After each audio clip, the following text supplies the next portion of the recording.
The first business I ran for about 5 years was installing and servicing draft beer dispense systems. And the business grew, which made me think that I was doing things right.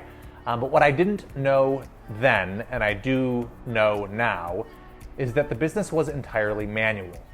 And the reason I say I didn't know it then was because I didn't realize there was an alternative. And it hadn't occurred to me at the time that the answer to the problem I was facing would be automation, was that I could automate receivables, was that I could automate lead nurture, was that I could automate so many different components of that business, which would have allowed me to spend my manual time doing the things that I loved and doing the things that I was best at.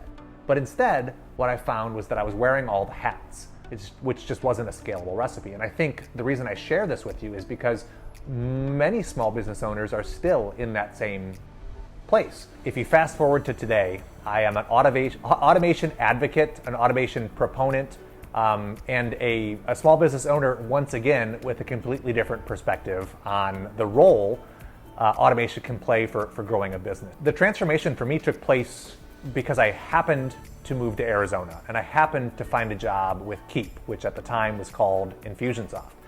And during my stint there, I was indoctrinated into the world of automation, and I saw time and time again firsthand how automation could shape a business and the role and the impact that it could have. But I also recognized in some of the people that we worked with something that I would have felt previously. Because if you went back to that first business where I was installing draft beer dispense systems and you had said to me, Greg, the answer to your problem is marketing automation or sales and marketing automation or just automation in general, if you had said that to me, grabbed me by the lapels, I think I would have laughed because I didn't believe that automation could do what I was doing. I didn't believe that automation could create the experience for my customers that I, a human, was creating. So the soil, so to speak, had not been tilled. And I recognize that in so many other small businesses as well. And so in this video, I want to sort of challenge that. I want to ask you to consider automation differently, to think about it in ways that maybe you haven't been willing to, because it can be uncomfortable. There's a quote I like from a friend of mine and a Keap certified partner, Gareth Everson, who says, automation is you, being you on your very best day, every day. And there's something comforting in that. There's something empowering about recognizing that the automation isn't arbitrary. It isn't an outside influence imposing itself on your business. The automation is an instrument that we get to employ. We get to apply it to our business in the areas that it will serve us and our customers. And that's the piece of the puzzle that I was missing, is that I forgot or didn't know to ask that automation isn't an entity unto itself until we tell it to be. It does the things we ask it to do. This isn't an AI that is thinking for itself, although that's a different conversation. But automation is the extension of the things that we would do anyway. And if you think about it like that, it goes from feeling like you're losing control to like you're gaining influence, like you're gaining impact, like you're expanding what otherwise would be boundaries for what your business can do.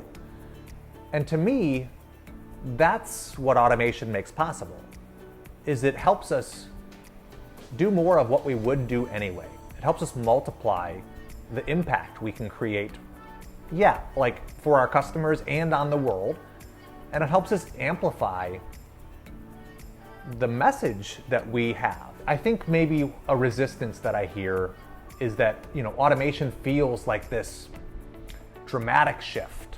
Like if you're proud of your business, then the idea of a dramatic shift feels counterintuitive.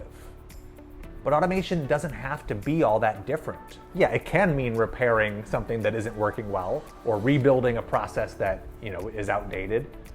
But it also can just mean accelerating the journey your customers are already on.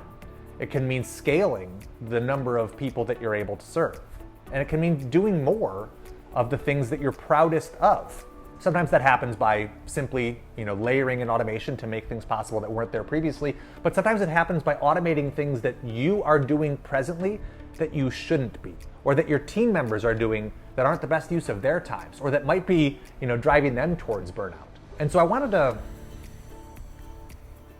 just encourage you to take a step back and to examine, or at least recognize, bias you may have or resistance you may have that could be artificially limiting what your business could be doing, or the impact it could be having, or the number of people it could be serving. So hopefully this was valuable for you. I'd love to hear your thoughts, comments, reactions in the comments below the video.